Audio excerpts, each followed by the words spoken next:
In this video, we want to have a general discussion about planning for innovation.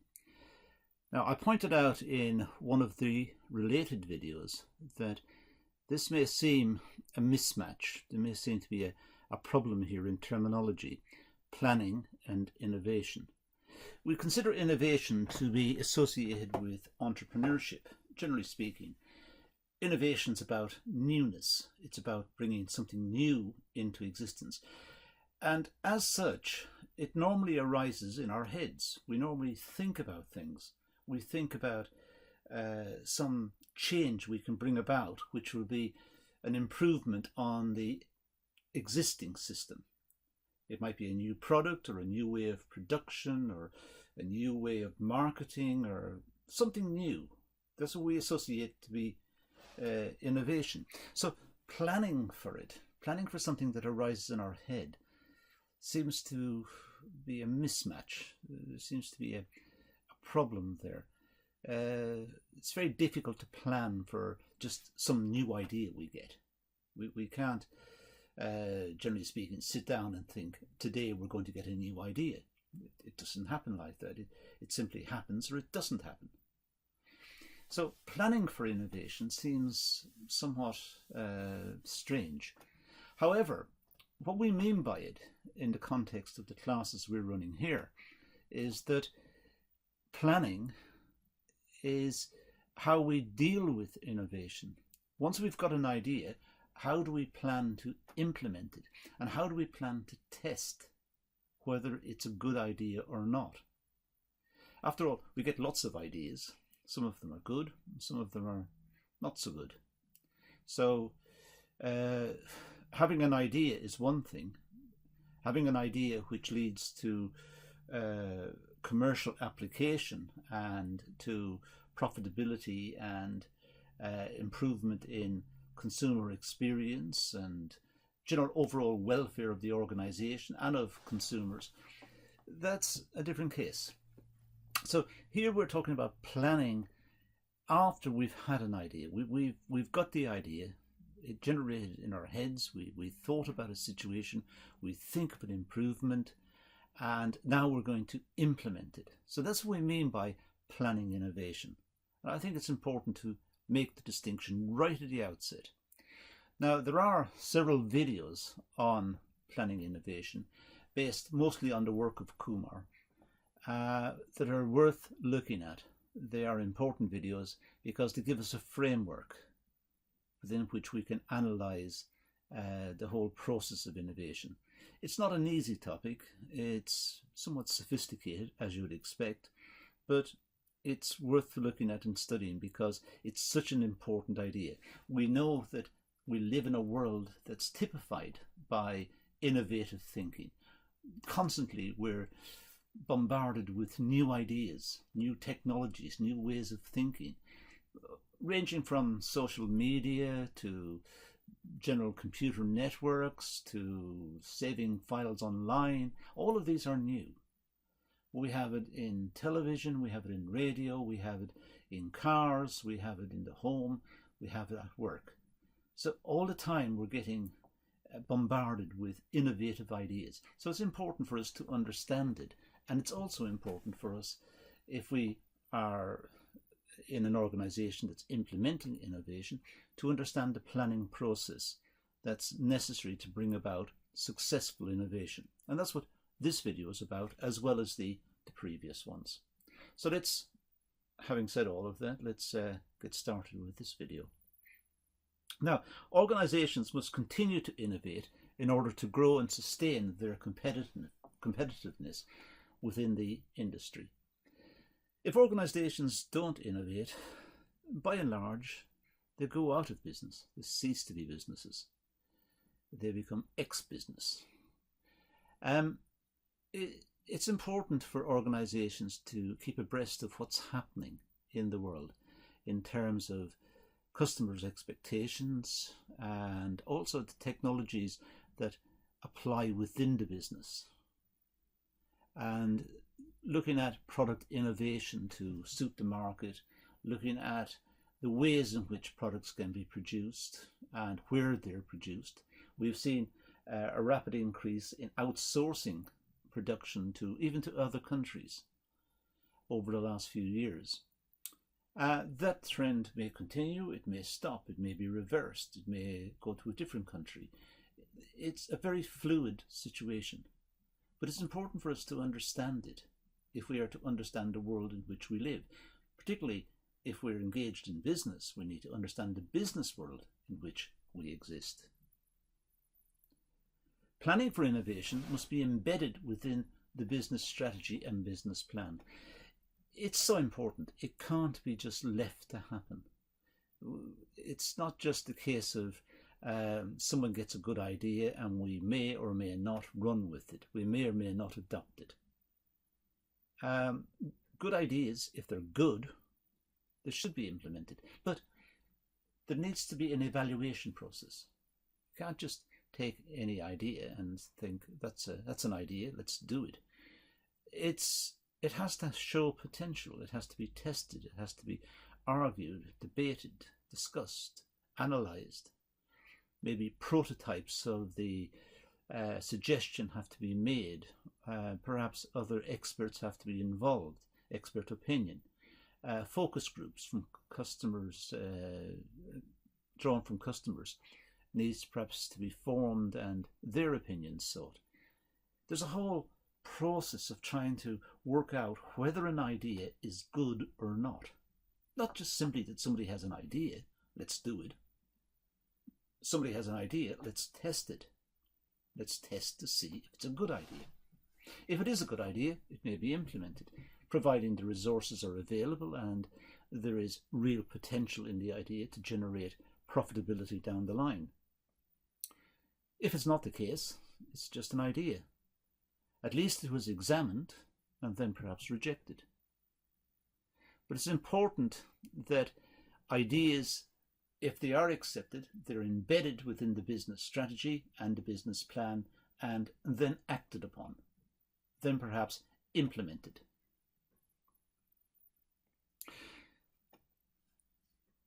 Success in innovation relies on clear goals, strategic objectives, and a vision that will drive the innovation to completion.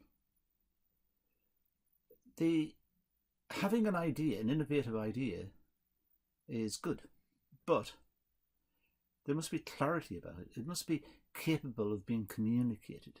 It must be understood. And it must be feasible. It can't be fanciful. It can't be based on a technology that doesn't exist yet, but perhaps is in the pipeline. It may come through in the next several years. That's fantasy. We have to deal with what we've got now. We have to know that it is possible to do this. So it must have a clear objective, clear goals, and it must be capable of being delivered. So clear objectives, a clear vision that it's aimed at a particular market, it's aimed at doing a particular job, performing a particular task. It's aimed at someplace. It's got commercial potential and it is deliverable. It can be done. So there are several tick boxes that need to be ticked off before innovation can be pursued.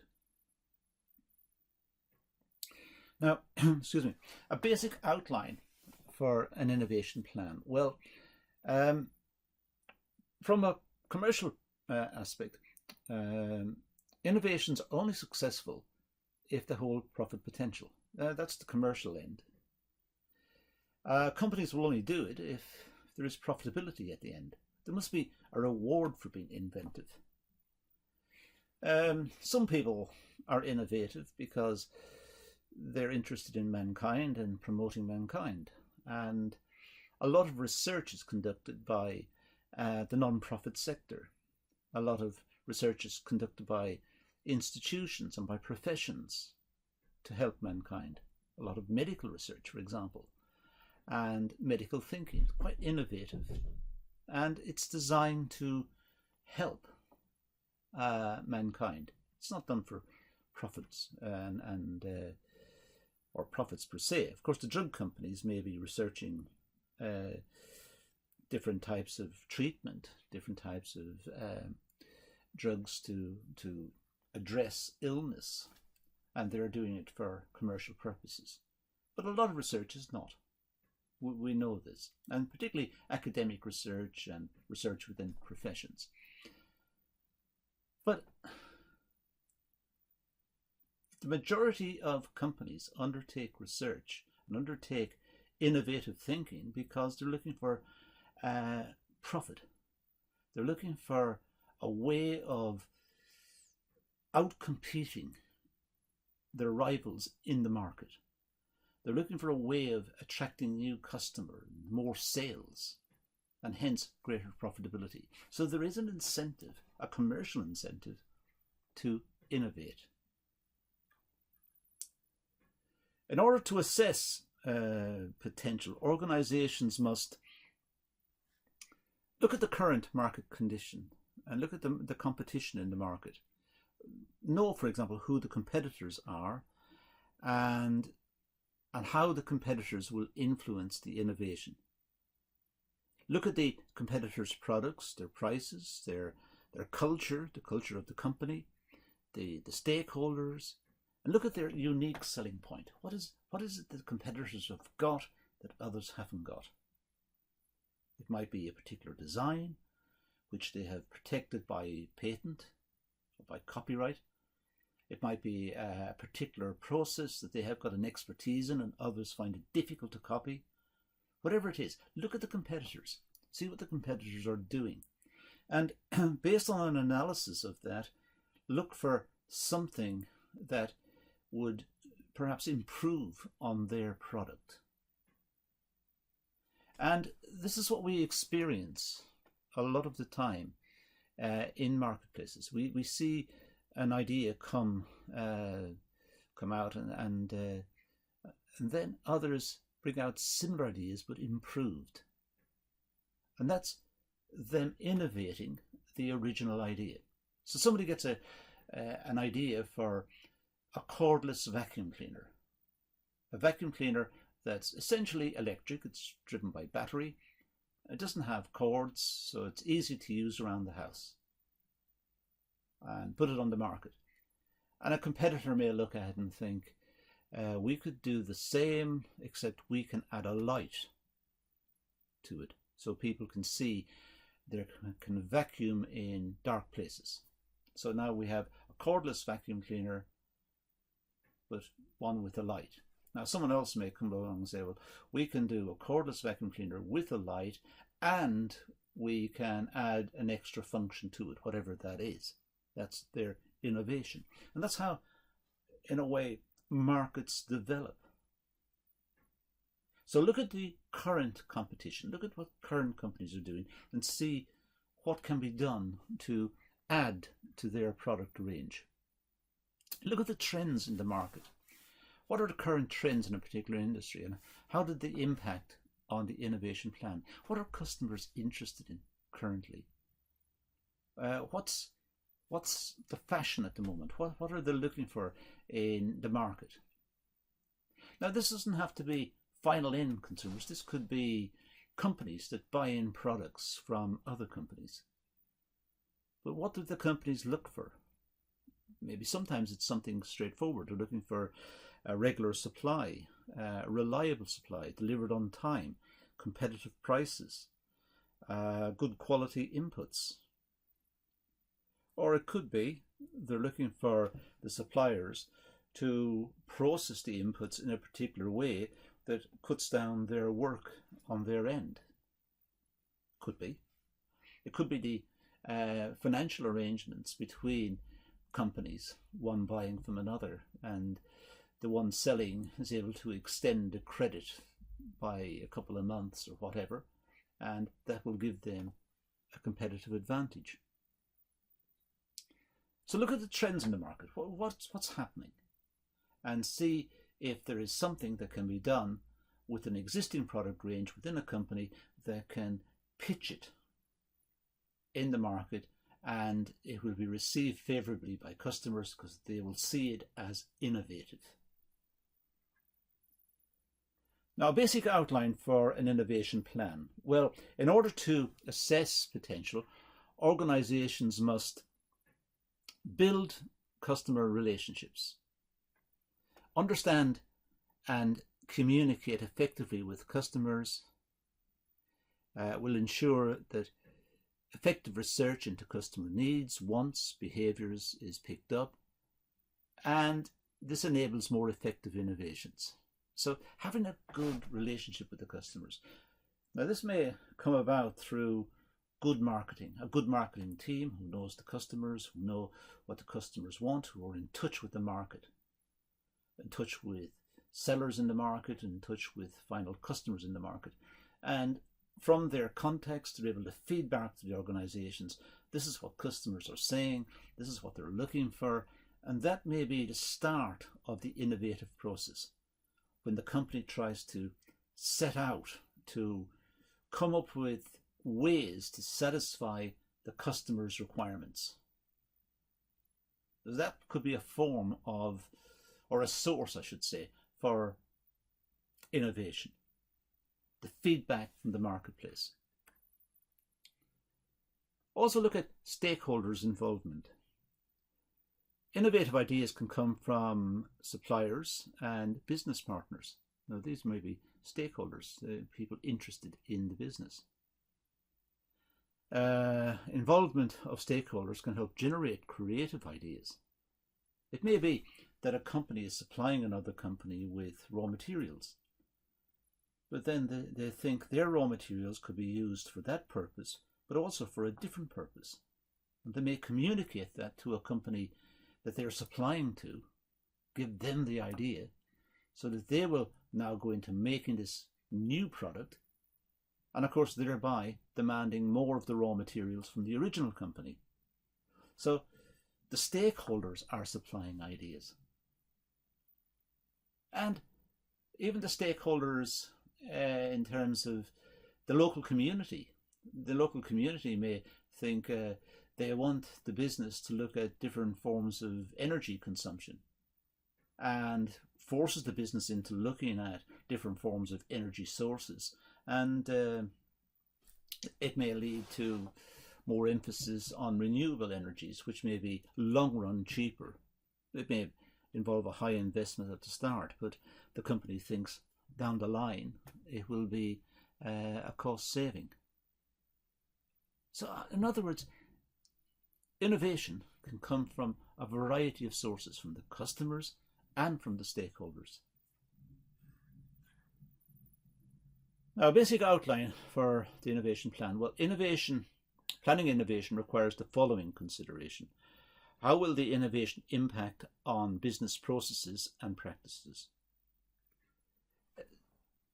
When we think about innovation, we mean something new. Something new. If it's a business going to produce something new, or change its production process, or change its office routines, any of these can be viewed as an innovation. Then how will it impact on the business? How will it affect the business? How will it affect the personnel? How will it affect staff? Will there be retraining required perhaps, or training sessions, or new staff may have to be engaged, or there's a whole variety of impacts that need to be taken into account. It can't just be the case that someone comes up with a good idea and the company produces it. There must be impacts. Someone somewhere has to adjust to this new process, this new product, this new way of working, whatever it is. And they must have the skills, the abilities, the technology, they must have the facilities to implement it. Otherwise, it's just a good idea and it won't be implemented. What additional training, as I just said, and development will be required by staff? Now, that's a very important issue. The staff will be perhaps accustomed to the old way of working.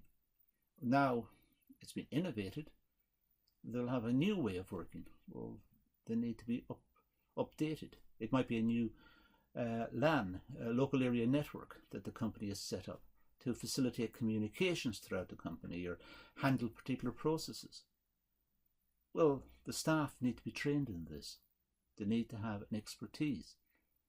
And it's not just a question of buying in a new computer system, a new server, and setting it up and so on.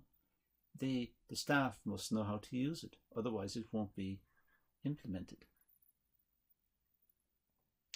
What additional resources will be required? Generally speaking, an innovative idea, being new, will require additional resources. The chances of it fitting smoothly in with the current configuration of resources, very unlikely. Generally speaking, a new idea will require additional resources. It may go with some of the existing resources, but it may require new ones. It may require new offices. It may require new machinery. It may require new ways of working. So it may require more resources. Look at the finance that's required, and look at the implications on the proverbial spreadsheet or balance sheet. How will the implementation of this new process or new product or this new innovation, how will this impact on costs? And what are the likely returns, the estimated returns on this? And what's the risk associated with all of this? So there are lots to think about in that context. Does the innovation require intellectual property? Is it using somebody else's intellectual property? Does it have to be cleared or bought? If it's an original idea within the business, who owns it? Does the business own it? Does somebody own it? How is it protected? Copyrighted? Patented? How is it viewed by the wider community? Is it seen as an existing idea? Is it an original idea? And as I said earlier, who owns it? So there are many aspects to consider when we think about innovation and innovation planning. Now, what this video has done is it's run across a lot of the ideas that are contained in other videos on this topic, particularly the ones related to Kumar and the Kumar model. But we've just run across it here in very general terms. But this video does include a lot of salient points, a lot of relevant points related to innovation planning. And it's worth making detailed notes on this one.